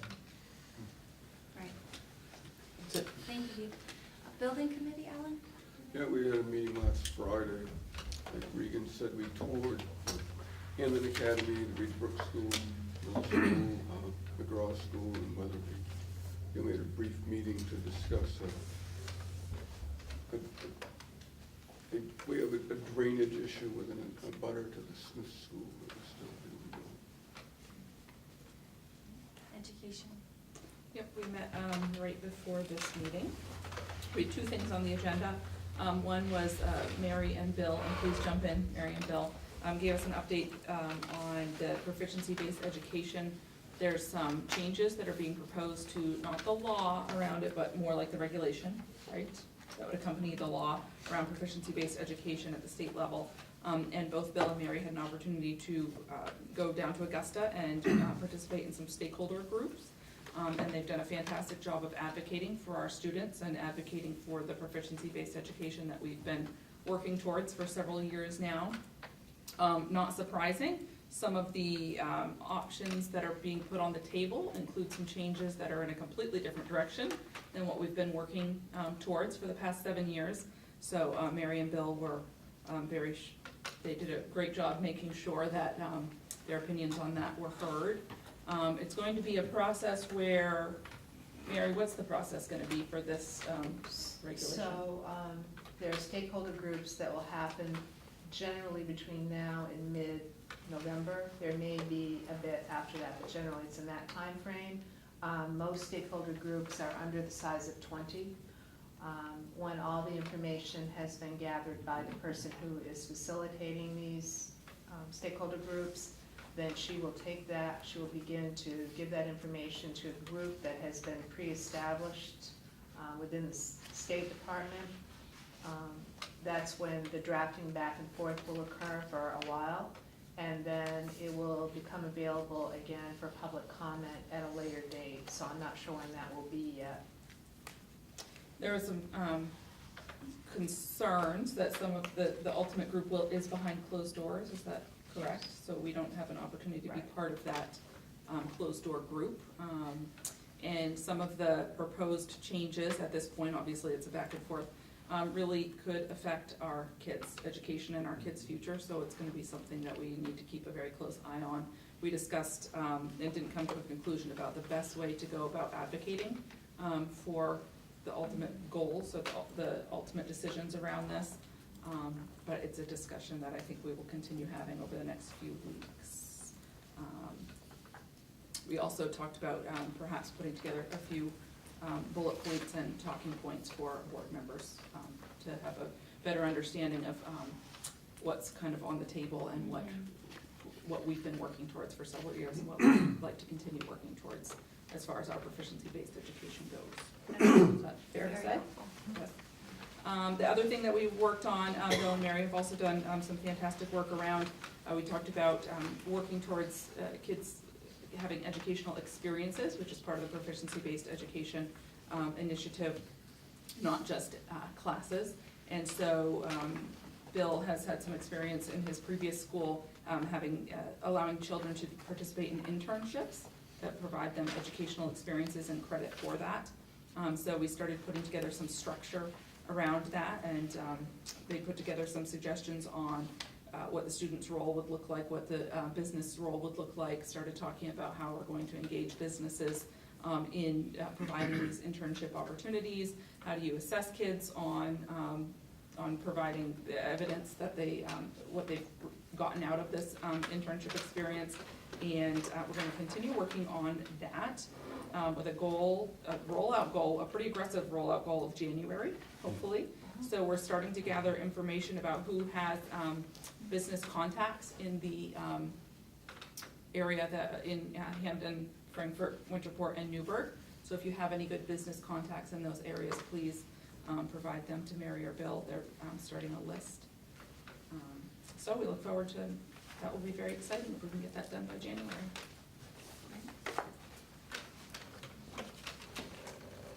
Our computer's dying. So I think, is it UTC next? Policy. Well, policy, do you have any? Oh, I've got a lot. I know you do, but, UTC No meetings. and community related, do you have anything for your community committees? Education Foundation, or? I've not made it to an Ed Foundation meeting in a couple of months. The last couple of meetings have been coinciding with school board meetings. Substance Use Committee has not met, I don't think, since our last board meeting, but we're gonna meet at the end of the month. And we met on the superintendent evaluation. I got probably 8 or 10 different evaluations from across the state in New Hampshire. Reviewed those. Dave and I picked a rubric that we really liked, and we're gonna, or Scott and I are gonna work on editing that. And then looking at the policy a little bit more, so hopefully in the next month or two, we'll have something to bring back. Great. Community relations. I'm not missing this last one. Okay, great. So we have many policies for consideration, so I'm gonna throw it over to you, John. Let's see, we have 2 for second reading and adoption. One is JLCD, administering medicines to students. The changes in blue are the recommended changes from our first reading, which include clearer language around differences in medication duration and how discontinued and expired meds would be handled. So looking for a motion on that. Second. Can you, it's a for second reading and adoption? And adoption, yeah? Okay, so the motion's for second reading and adoption. And Second. Okay. Any discussion or questions? Did I miss anything, Mark? No. Okay. Okay. All those in favor? Anyone opposed? Great, unanimous. The second one is the regulation for the same. Changes from the first reading again include clearer language around the medication duration, how discontinued and expired meds would be handled, insulin has been added for student self-administration medications, and food has been added as a possible allergic reaction. So this too is for second reading and adoption. So moved. Second. Any discussion? All those in favor? Barb, thank you very much for your work on Very those. much. Those are big, heavy-duty policies. Thank you. Well, I have one more. You have one more? Yeah, well, this, She has one, I'm sorry. That's right. Oh, yeah. I jumped the gun, I'm Hey, sorry. can this Barb. be- since it's a small change, I don't know if this can be for first and second reading, or I don't know how that, but, It's a law change. yeah, I mean, it's a law change in really one word, but it's immunization of students, and it's really just a change to add varicella I'd as say for part of the 100%, I'd say for immunization. transparency, being 100%, we still say the first or second. The first reading? Play's sake, yeah. Yeah, the first reading. So moved. Second. Any discussion? All those in favor? Okay. I'll come Great, back thank now. you. I have a question about, not about that policy, but about maybe how it might get handled within the school in the event that, say, a lot of parents decide they're not immunizing their kids. Yes. Do the rest of the parents, It just obviously you can find out about individuals, but is there a way to notify parents if all of a sudden 20% of kids aren't being immunized or something like that? No. It did just happen at 2 of our schools that we had chicken pox. Yep. And the students who have not had the varicella vaccine had to be excluded from school for 21 days. And there's a growing number of That's people one way who are to not immunized. encourage. The parents do sign an acknowledgement They at the have to beginning sign of an the year. acknowledgement every year that they understand that they will be excluded if the disease. Which is in the policy. Interestingly, when we just had that occur, all but one immediately got the immunization. Barb, we had a little bit of feedback on that, a little bit of pushback on that, did we not, though? We did, Okay. But it's law. but it's it law. is the law that the CDC is very clear about that. Mhm. It's a 21-day exclusion. Yeah. Yeah. So, I hadn't noticed this before, but there's just a typo. On that line, Paul? In immunization of students, it's not huge. Under C, says the parents, guardians state in writing each year that immunization in contrary to their religious, and I believe that's supposed to be is contrary. Thank Yes, you. you're right. Thank you, Scott. It's pretty small, but. Thank you. We'll take it. We strive for perfection. Guess it was good for first reading. And lessons learned. Nice. We'll talk later. Let's see. You found another comma. The next three, and Regan, you can, if I miss anything, but let's see. This is for first reading. DJ, policy DJ, bidding and purchasing requirements. Again, these next three are MSMA required language. On this one, it was really it was updated in May of this year, but it's recently changed again. The highlighted changes focus on methods for procuring federally funded contracts and bidding and RFP procedures. I don't know if we want to do can we do a slate on these? Those three I would. Okay. I make a motion that we consider these as a slate for a first reading. Do you want me to get out? All right, and for the discussion, why don't you finish your? Sure. The next one is DJH, purchasing and contracting. Changes to this more thoroughly define relationships when it comes to conflict of interest in regards to purchasing and awarding contracts, as well as staff gifts and solicitations. And then under conflict resolution, and you'll see it in the blue font, protests and claims, you can see it in blue. It was recommended and decided to leave this as part of the policy as a point of reference for process should a conflict, a protest, or claim arise. Did I describe that correctly? And let's see, the next one is BCB, conflict of interest. Again, just really expanding and better defining conflict of interest at the board level. I have one comment. Did we discuss on the conflict resolution, we're gonna leave it in, but then as we go along, were we gonna develop a regulation? Was that our conversation? I don't remember that conversation. Or am I making it up? Regan? I think that the guidance is in the federal procurement manual, so it's actually defined for us. That's right, that big long attachment that you. Yes. Okay, Yeah. sorry, I'm just trying to remember. Good question. And that would be it, so looking for adoption on not adoption, sorry, first reading. First reading. Thank you. Yeah, first reading, and I don't know if we needed to actually vote on the slate, so I'm looking for a motion to So moved. vote these in. Sorry. Scott? John, you said that it was MSMA required language? Who was Am I actually correct? doing the requiring? Because MSMA is an organization we belong to. It's a required policy.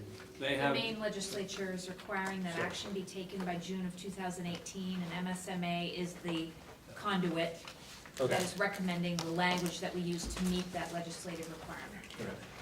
Sorry if I said that Clarify. last time. No, it's okay. I just wasn't sure. I don't know what the contractual relationship is with MSMA, and perhaps they can require that we do things. well, they have a publication that they give the required policies from their perspective and recommended policies from their perspective. So really, I should have said it was recommended language. Yeah. That's cool. And I assume this allows federal money that becomes state money that becomes school Yeah. money not to have to be paid back to the feds because we didn't go about the process directly at our end, even though everyone else had. So it's a good protection. Yes, that's right. And is it the federal acquisition rate that is a reference, or is it the federal procurement? Because there's another one called the FAR that's, It's the Well- UGG, it's the The grant. Federal Procurement Manual, and I'll get that for you if you want, Uniform Grant Guidance.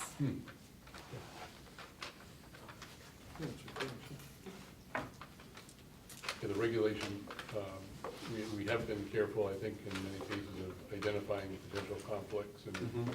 recording them, et cetera. Yeah. If nothing else, the regulation could provide that kind of guidance so that we maintain clear records of when they occur and how we recorded them, so there is no confusion. Right. Any other questions or comments regarding any of these or policies we're about to vote on?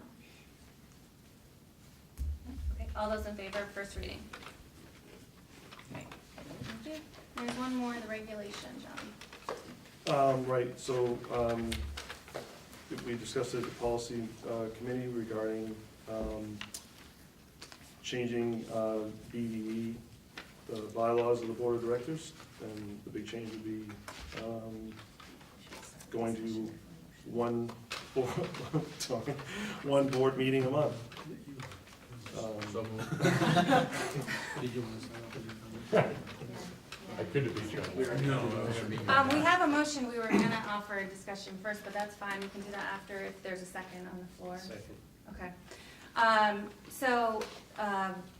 Rick and I decided we'd take the lead on this one because what ended up happening is, Wally and I and Rick had conversations about the regulation or the frequency of board meetings in particular, and took it to the policy committee, and so I have, let me just keep one.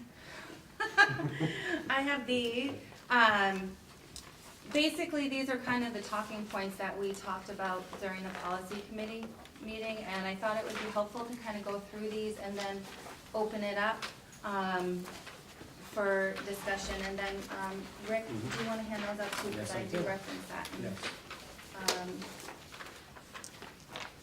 So I'll go, just, I won't read these word for word, but I just kind of want to go through each of these. So, historically, and ever since Rick's been here, so since the founding of 25 years. the board has always met twice a month.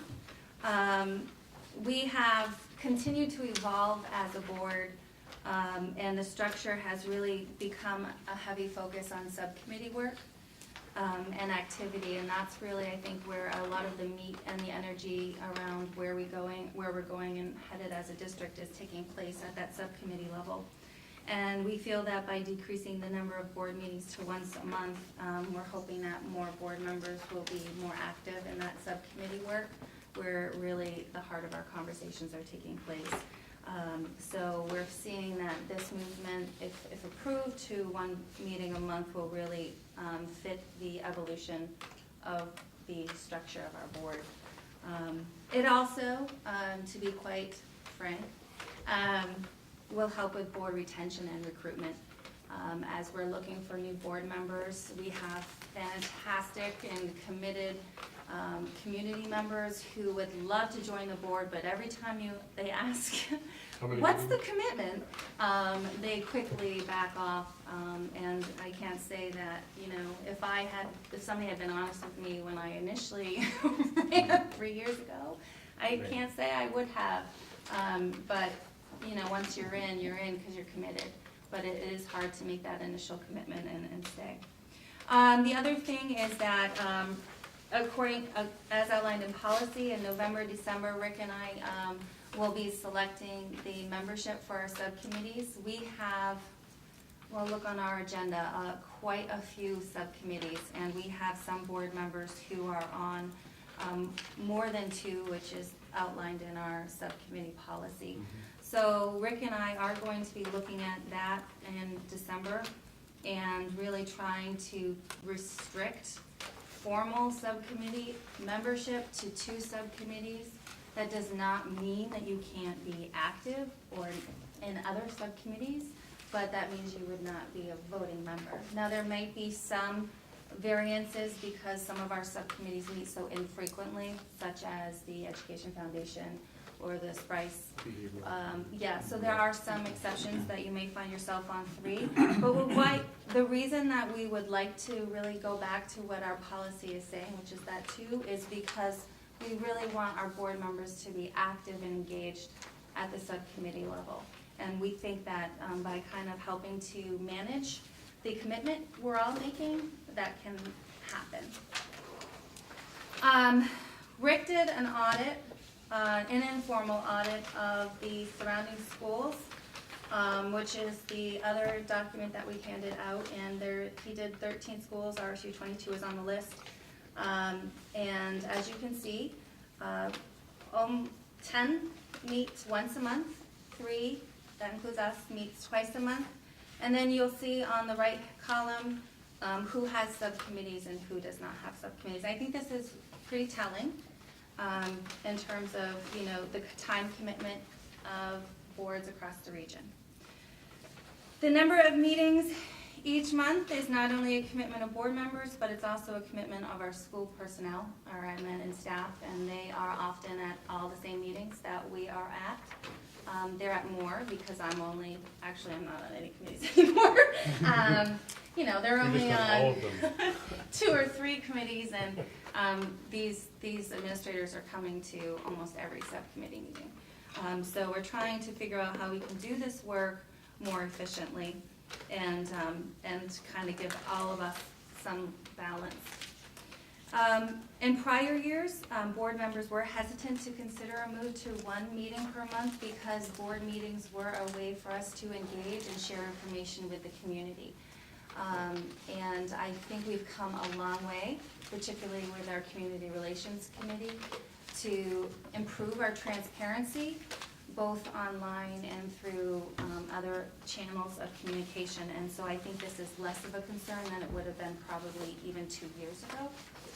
And then in closing, the policy committee did discuss about, what we find ourselves doing a lot in board meetings is kind of replicating what's happening at the subcommittee structure. So for instance, Mary comes to the education committee and does a presentation on Envision Math, for instance, and then does the same exact presentation for the full board. And that to me doesn't seem as though it's as efficient as it could be. And so we were talking about maybe looking at, if we were to go to 1 meeting a month, how we might be able to record these types of presentations and then send them as a link to the full board so that they can review that before they come to the board meeting where they'll be taking formal action, and that will give them an opportunity to also prepare any questions ahead of time. Ultimately, if we agree to shift to this commitment to the subcommittee structure, it is going to be more of a responsibility on each board member to pay attention to the subcommittee agendas, to the subcommittee minutes, and to try to go to subcommittee meetings when there's an item that's going to be discussed that is of particular interest to you. So that is, a risk, and we talked about it at the policy committee, and then I'll hand it over to Rick, about possibly doing this as a trial, where we, do it for a year and then revisit this policy and see if we need to revert back to how it's currently run. Basically put a sunset provision in the policy, so I'll make it out to say July 1, 2018, we'll reassess the regulations, see if it has met our needs, and if it has, then we'll continue, if not, then we'll get some other alternative. So we'll have a commitment to revisit it on July 1, I'm making that date out. It can be helpful in a sunset provision to actually make it that we have to have an affirmative act in order to continue. So that we would have to actually make a motion to continue with a single, otherwise it would naturally Yeah, there revert. you go. No worries, I'll make that motion. I can predict it right He's now. gonna mark it in as. Yeah, I already put it in my phone. Oh, this is- Yeah, we're discussing. So go ahead, Scott. So one of the things that this would do is it would place a lot more importance on the committee work. Yeah. And I think that some formalization of the subcommittees would be important. You know, we started approving minutes at the community relations meetings, because they are, the minutes are actually entered, they're put up on the web. It is a valid part of the process, so every meeting, we approve the minutes from the previous meeting, because that is what makes that an official entry. Yep. And that, things like that, if we're gonna make this change, need to be done at the subcommittee level as well, because that's really where, the meat has always been done at the subcommittee level, but now we're sort of formalizing that more if we go to this. Also, I'm wondering if we should move into posting the minutes from the committees on our website. Right now, it's just board minutes. Yep. Yes. Right? Is it? No, I think, There's some of them. I think it's subcommittee. Some- I just changed that. Oh, okay. Changes, yeah. But these are things, if we move in that direction, that we can do to fine tune it, I guess. The key will be to make sure that the minutes are reflective of the essence of what actually happened to the meeting, not to the point of being dictation, but being representation. A lot of times the minutes are shorthand and sometimes cryptic, and they don't always convey what's happened. The other end, videotaping, but then you're not saving any time at all. Now everyone's watching videos. I know in our office, we've tried to sort of break things up by market sector and get together less frequently. What we found is that it was actually more efficient just for the whole group to get together and talk about it all at once and get the feedback then than 5 separate meetings where it just kind of went too far the other way by breaking it apart. But this sounds like it'll work. The frequency of budget season, if you take a budget committee that doesn't meet sometimes during the year, and that'll compress, that usually garners a lot of board interest as well. But those are technically budget committee meetings, not full board meetings, although sometimes it's hard to tell, because we do have, at some of those meetings, more than 8 folks present, but not all voting. So that's maybe where the regulation, if we have a quorum present, we need to maybe make it clear in the regulation that there are guests and there are committee members. Otherwise, it could be perceived that we're actually doing full board business at a committee, and that would be also problematic. Yeah. That's probably already happened before, where we've had more than a quorum, but I'm pretty sure we kept At the budget voting. this spring, we did. Would that be something we put in the regulation, or would that be something we could just That's- mention at the start? It is in the That's in the regulation already. It is, Yes. and I guess I'm trying to think, when we did vote or have motions, it was really just the committee members that did. The During rest budget, we didn't, did. But we were Right. pretty careful Just about committee that. members, Yeah. It's on number 6 of it. Number 6, it's already there. You can vote as long as, It says 8 committee, 8 or more directors. Oh, that's for the full board, though. yeah. Oh, right, sorry. It's clear in here somewhere Yeah. I thought I saw it. that Yeah. you're only a voting member if you're Yes. official member of. Number the- 7, yeah. Number 7, The Rob? chair of the board, the size of each committee shall be less than a quorum of the full board. Right, so it's the size of the board. That's but the that doesn't- voting members of the committee, right? Right, it doesn't cover. We can have guests. guests, but we can't vote. Yeah. So, yes, Well, okay, it's a good point. We'll make sure it's. we'll clarify it. Yeah. Any other thoughts or questions or concerns about this? Because it is very much a paradigm shift. I told Rick, I said, Martha and Cindy, I don't know what they'd say if they were here at the table. You know my opinion. Scott? There may be times during budget season Yes. Mhm. where announcing a second meeting during the month Absolutely, will absolutely. still be Yes. We're valuable. expecting that. And we did discuss Yeah, we that, talked like about that. negotiations, budget, Right. those different things that we may need to pull So- together. I And then think we it's simply in call this it a as- special meeting. Special Right. team meeting. That's right. We already have We a can way do to do that, and so we can Four, just add that in as four needed. board members. Four board members can call a special meeting. Or the chair, Or the I chair. believe, correct. I don't even know That's what correct. this is. Regulation Believe it doesn't says, specify. yeah. It doesn't say this. It doesn't say the chair. Okay. Maybe it should. No, I really think it should. Item because two, if- special meetings may be I do called think it as should needed say by the so. chair, Thank you. funding president, any board directors. There you go. I- Number But upon the request is a necessary condition? Or upon. Or upon, okay, good. Yeah. Yeah, really So good. if Karen doesn't want to have a special meeting, we can still have one. We can still make her do it. So you might need to. outside. My only worry, and we haven't been able to do it in the last few years, or last couple of years, because we've been so busy with negotiations, and then last winter we were busy with our planning, we had 3 or 4 planning, but is that we miss the informational sessions, that when we get into budget season, we say, why are we doing this, and we don't remember, because we didn't get those informational updates. But as long, you know, maybe we could use email to send out some of the things that we're doing, so that we can educate ourselves versus maybe getting presentation.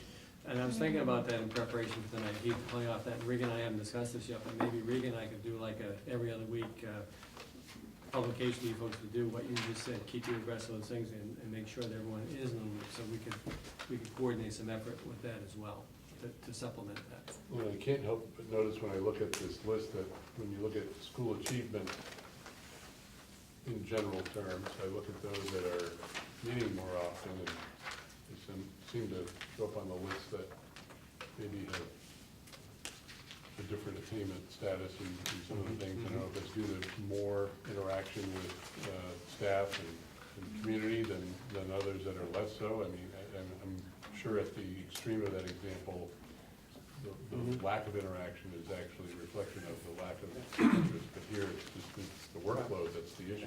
And I'd amplify the sunset provision again. If we move in this direction, we have a good 8 or 9 months to work it through, and we can assess the effectiveness of the entity.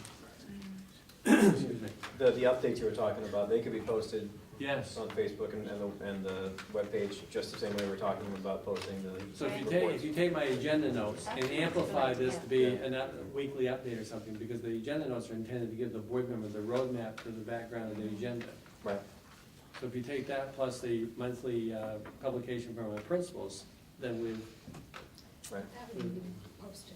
yes. What's that? Those notes aren't posted.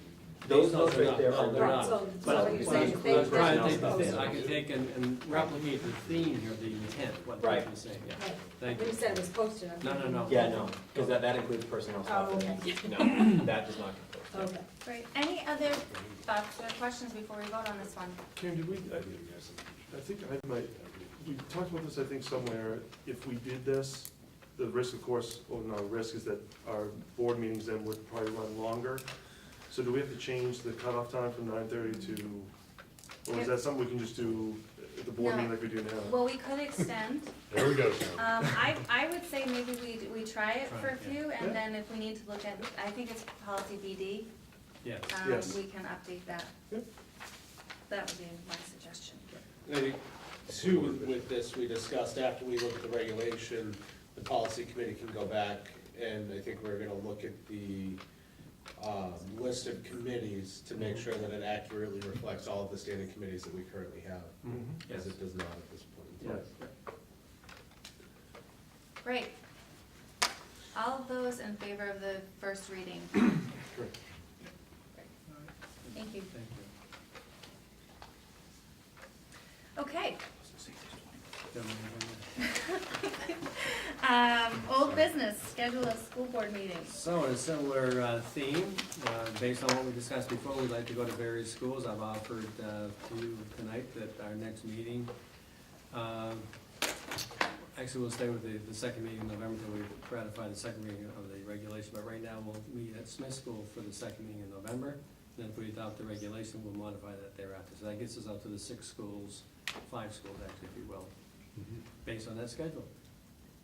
So if the regulation does change, the Then we'll dates will that, change yes, on that. That's correct, that's correct. So right now, though, our next board meeting still is November 1st. That's correct. and then we'll have a second reading of this, and then we'll go from there. Yep. Okay, All right, review student data. okay, Mr. Tracy, you're up, sir. You guys all have it. Do you want me to pull it up on the screen or no? You all have it in your packet, but Yeah. basically, what I wanted to correct was, when we did our data presentation on the SAT and MEA, I reported out on the MEA science data for HA, and that was absolutely correct, but when I did my comparison HA to the state, I didn't realize in the science augmentation data, because we couldn't get into it last year, that you have to disaggregate the 5th, 8th, and 11th grade data. So what I did is when I compared them, I compared us to every 5th, 8th, and 11th grader taking it at that norm. So what you had previously was data that put us pretty on par with the state. So 2015, 2016, we were 65% at or above the state level. In 2016, 2017, we were 61% at or above the state level. That stays the same. What happened was, is the state level I had as pretty close to ours, and it actually we're significantly higher achieving than the state. I actually dug into the data a little bit more with the science department, and we're probably performing in the top, to our best look at it, removing your main school of science, and there's one other we removed that were specific charter school type comparisons, puts us in the top 11 or 12 in the state in the MEA science data. So that's good, and that's good move. We still know there's more work to do, but if you look at that graph that I shared with you, it's a significant difference from what I shared with you before, what the state data is. When you start to drill down into what just the 11th grade data is, we're performing significantly better than the state average. So I just wanted to make that public and present that publicly, because I made that mistake as I went down and I dug into that data. But ours has remained the same. It's just rather than comparing 5th, 8th, and 11th, it's a pure look at 11th versus our 11th grade. So that's data to celebrate from our student perspective. Any questions for Bill? Okay, sir, thank Thank you. you. New business. We don't have any new business tonight, do we? We do not, So set any meeting dates that we need to set for the coming month? The Substance Use Committee is not on oh, the Board of Directors calendar. what's the date on that again, Wally? 30th at 4 p.m. 4 p.m., thank you. In the policy committee, it shows here 5 p.m. We're not switching to 5 now. It's supposed to be 6, right? Okay, yep, fine with 6. Yeah. 6? Just want to make sure. Okay. Substance abuse on the 30th, 6 o'clock, community relations, whoops, I'm sorry, I made the wrong things. Policy. Well, that's true, we did talk about building committee finding a spot before one of the other committees where there's a large overlap, so that we could kind of take care of that all in one evening. Did we get a chance to look at where the committee members are, and where the slots are open? I know there's already quite a bit of bundling going on with, tonight there was education and athletics.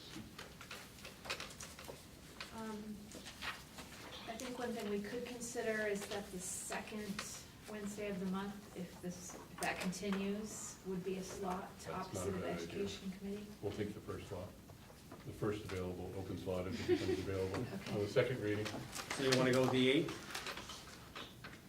I'm looking at our chair, I'll let him, Does work? Okay. 6 o'clock, 6 o'clock. building, That's the education meeting that day. okay, all right, with that, we're all set. And finance doesn't show on our calendar. We have one for the We 24th, do right? have one on the 24th. 3:30. finance meets every 2 weeks, correct, because of the, or you actually Monthly. come in Agreement. Monthly. monthly. And Finance, for warrants, 24th. that's sufficient? What's that? For warrant signing, that's sufficient? Oh, warrant signing, we go in weekly. Weekly. Twice a week. Right, that's right. I'll send this out tomorrow, so next Tuesday, 3:30 finance, substance abuse, Monday the 30th, 4 o'clock, and the policy committee now is at 6 o'clock on the 14th. Athletic needs one. Can we do that first meeting in November? Is that good with you, Fred? At 6? Yes. November 1? Oh, I don't know if you Okay, Great. all set. Well then, Motion to adjourn. No, we have a motion to go into an executive session that needs to be read. No, I did, but I threw my motion out there looking Sorry, for a does second. anybody have that language in front of them and can make that motion? Agenda minutes. It should be on the notes. I recommend entering executive session to discuss a personnel matter according to 1 MRSA section 405 sub 6 sub A. All those in favor? Thank you, folks. Okay, and Lucas, you don't need to stay, sir. Thank you.